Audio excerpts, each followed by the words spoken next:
Assalamualaikum warahmatullahi wabarakatuh. Selamat pagi anak-anak. Sebelum kita memulai kegiatan hari ini, alangkah baiknya kita doa terlebih dahulu.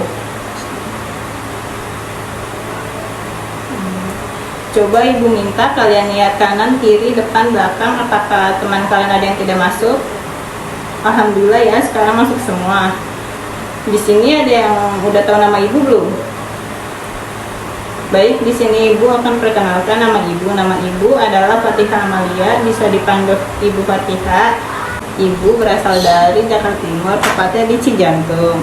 Ibu mahasiswa dari Universitas Indraprasta. Ibu sangat senang sekali untuk mengajar di kelas kalian ini.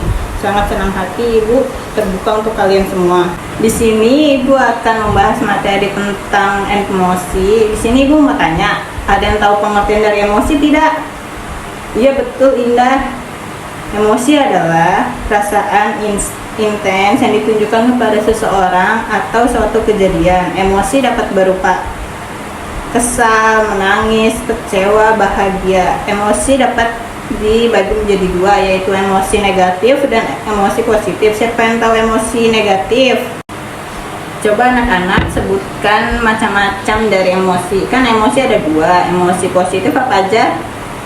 Iya benar, bahagia, senang, bersyukur. Coba yang sekarang negatifnya, betul, marah, apalagi kecewa, apalagi nangis. Pada saat emosi seringkali terjadi perubahan-perubahan fisik. Ada yang tahu tidak anak-anak antara lainnya? Iya betul, denyut jantung bertambah cepat bila terkejut. Peredaran darah bertambah cepat bila marah. Pupil mata membesar bila marah. Pernafasan lebih panjang bila akan ada rasa kecewa. Bulu roma akan berdiri kalau takut. Di sini ibu akan menjelaskan apa yang dimaksud dengan karakteristik dan klasifikasi emosi. Ada yang tahu dari karakteristik emosi itu apa? Betul, masa remaja tradisional yang dianggap sebagai periode badai dan tekanan, di mana pada masa emosi itu meninggi sebagai akibat perubahan fisik dan kelenjar. Namun tidak semua remaja menjalani masa badai dan tekanan itu. Tapi benar juga jika sebagian remaja mengalami ketidakstabilan dari waktu ke waktu sebagai konsentrasi atau konsekuensi usaha penyesuaian diri terhadap pola perilaku baru dan tahapan sosial baru. Pola emosi remaja yang banyak sering dialami yaitu cinta atau kasih sayang, gembira, marah, takut, sedih. Perbedaan terletak pada macam dan derajat rangsangan yang membangkitkan emosinya dan khususnya pola pengendalian yang dilakukan individu terhadap ungkapan emosi mereka. Apakah emosi tersebut positif atau negatif? Emosi positif seperti gembira, rasa syukur, dan cara mengekspresikan sebuah evaluasinya dengan cara perasaan menguntungkan. Sedangkan emosi negatif seperti rasa marah atau rasa bersalah, mengekspresikannya dengan cara sebaliknya. Emosi tidak dapat netral karena menjadi netral seperti menjadi non-emosional. Coba kalian bedakan pengertian dari serasi, selaras, seimbang, dan pengendalian diri. Ada yang tahu gak artinya? Iya betul, serasi adalah kesesuaian atau kesamaan antara semua unsur pendukung agar menghasilkan keterpaduan yang utuh. Seimbang apa? Jumlah yang sama besar antara hak dan kewajiban. Selaras apa? Ayo, suatu hubungan baik yang dapat menciptakan ketentraman lahir dan batin. Kalau pengertian dari pengendalian diri, emosi kita dapat mengetahui kecerdasan emosional di diri kita masing-masing. Ada yang tahu gak sih arti dari kecerdasan emosi itu apa? Sini ibu akan jelasin ya, kemampuan untuk mengenali perasaan diri sendiri, perasaan orang lain, kemampuan memotivasi diri sendiri, dan kemampuan mengelola emosi yang baik pada diri sendiri dan dalam hubungan orang lain. kecerdasan emosional atau EQ semakin perlu dicermati karena kehidupan manusia semakin kompleks. Kompleksnya kehidupan manusia membawa dampak yang buruk terhadap kehidupan emosional individu. Hasil survei Daniel Goleman menunjukkan kecenderungan yang sama di seluruh dunia bahwa generasi sekarang lebih banyak mengalami kesulitan emosional daripada generasi sebelumnya. Mereka lebih merasa kesepian, perenung, lebih agresif, dan tidak menghargai sopan santun, lebih gugup, mudah cemas. Pertumbuhan dan perkembangan EQ dapat dipengaruhi oleh lingkungan baik, lingkungan keluarga, ataupun masyarakat. Ada beberapa kemampuan yang menyebabkan seseorang mempunyai EQ yang tinggi. Kemampuan tersebut adalah yang pertama, kemampuan memahami mengenali emosi diri, yaitu kesadaran diri untuk mengenali perasaan waktu perasaan itu terjadi. Kedua, ada kemampuan mengelola emosi, yaitu mampu menangani perasaan agar dapat terungkap dengan tepat. Yang ketiga, ada kemampuan memotivasi diri, yaitu kemampuan untuk menata emosi untuk mencapai tujuan yang selalu meyakinkan diri sendiri atau bergairah dan antusias. Kemampuan mengenali emosi orang lain, yaitu kemampuan yang dapat berempati terhadap orang lain. Orang yang secara emosinya tidak cerdas biasanya akan menimbulkan bersifat agresif, cenderung berpikir negatif, malas, dan lebih suka kegiatan untuk menyenangkan diri sendiri secara berlebihan, lebih mementingkan diri sendiri atau egois, tidak mampu menentukan tujuan, cepat cemas dan depresi, menarik diri dari pergaulan, suka memanfaatkan kelemahan orang lain, tidak sopan, dan kurang percaya diri. Ada 5 unsur yang membangun kecerdasan emosi, yaitu, coba sebutin apa aja. Ya benar, memahami emosi-emosi sendiri, mampu mengelola emosi-emosi sendiri, memotivasi diri sendiri, memahami emosi orang lain, dan mampu membina hubungan sosial. Sejauh mana kecerdasan emosi para anak-anak dan bagaimana cara mengatasinya? Yang pertama, ada stres. Pastikan kalian pada stres kan, banyak tugas. Yaitu stres merupakan timbul akibat beban hidup yang sering dialami oleh siapa saja. Orang cerdas secara emosional mampu menghadapi kesulitan tersebut dengan kepala tegak, tegar, tidak hanyut oleh emosi yang kuat, cenderung menghadapi semua hal yang bukan lari dari menghindarkan masalah tersebut. Yang kedua, ada mengendalikan dorongan hati. Orang cerdas secara emosi tidak memakai prinsip harus memiliki saat itu juga. Mengendalikan dorongan hati ini salah satu seni bersabar yang menukar rasa sakit atau kesulitan saat ini dengan kesenangan yang jauh lebih besar di masa yang akan datang. Yang ketiga, ada mengelola suasana hati. Orang yang cerdas secara emosi tidak berada di bawah kekuasaan emosi. Mereka akan cepat kembali bersemangat ataupun situasi yang menghadang dan tahu cara menenangkan dirinya. Yang keempat, ada memotivasi diri. Orang dengan keterampilan ini cenderung sangat produktif dan efektif.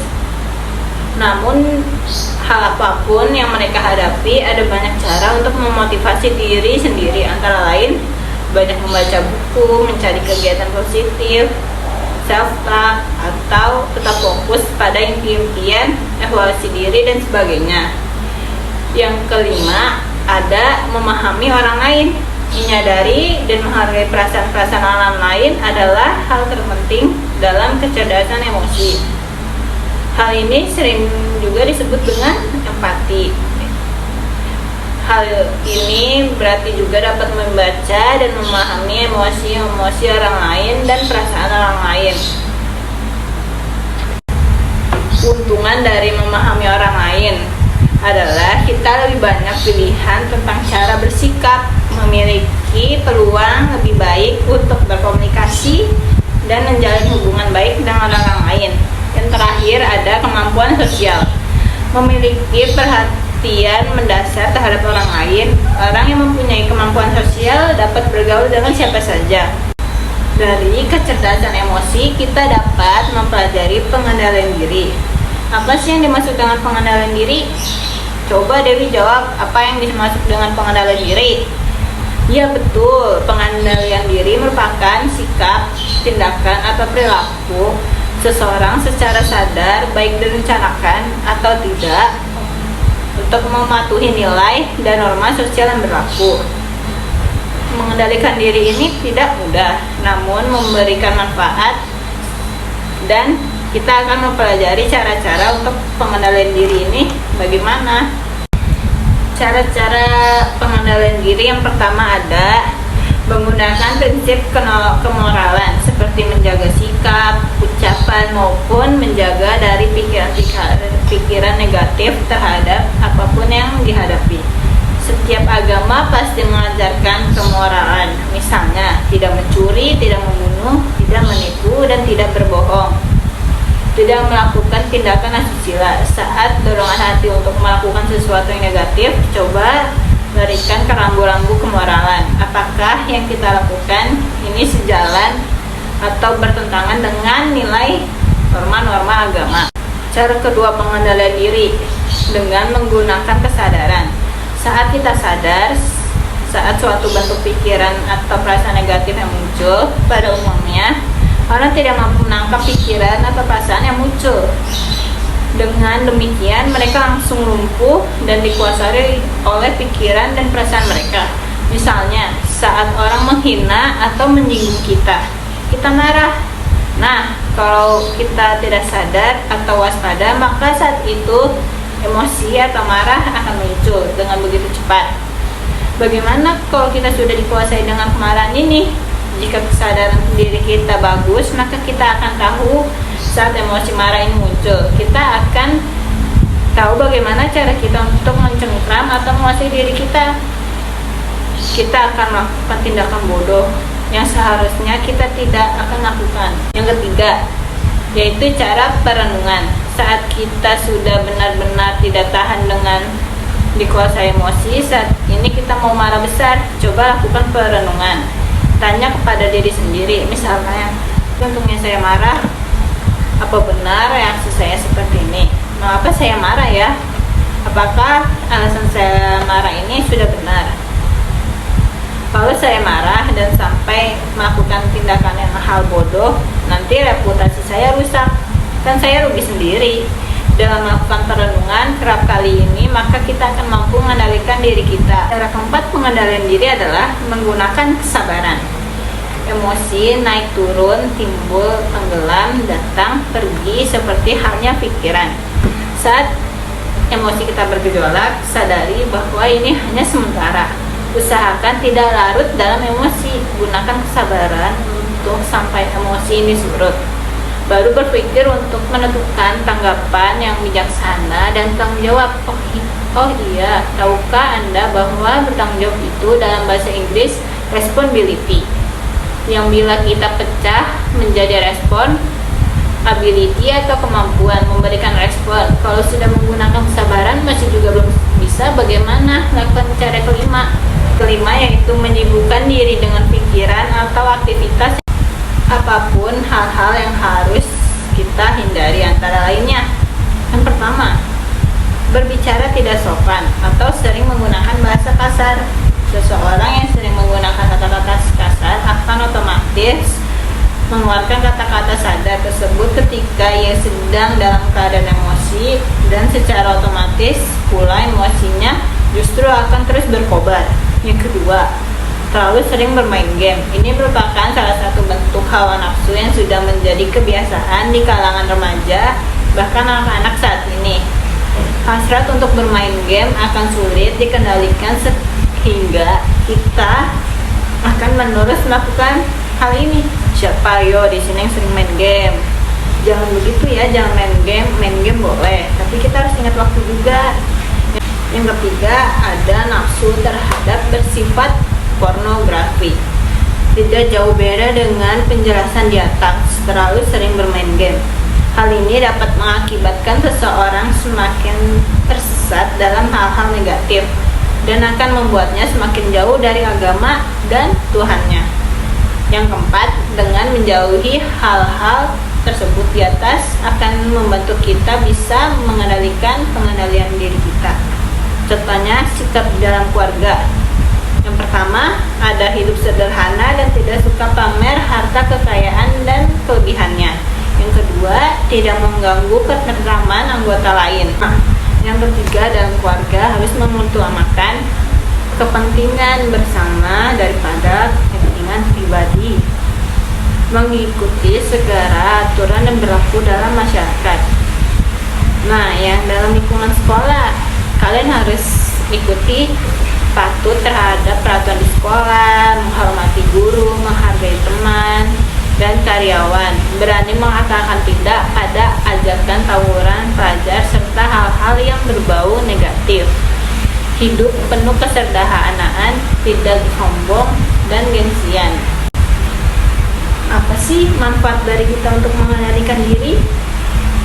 Tanpa disadari, meskipun tidak terlihat sederhana, namun upaya-upaya mengendalikan diri tersebut mampu menuai banyak manfaatnya. Apabila kita berhasil mengendalikan diri, manfaat yang kita diperoleh dari keberhasilan seseorang dalam mengendalikan diri antara lain, yang pertama, kita mampu untuk meningkatkan kesabaran. Dengan kesabaran dapat meningkatkan komunikasi yang positif di lingkungan masyarakat maupun di lingkungan keluarga, sehingga diperoleh suasana yang tenang, tentram, aman, dan damai.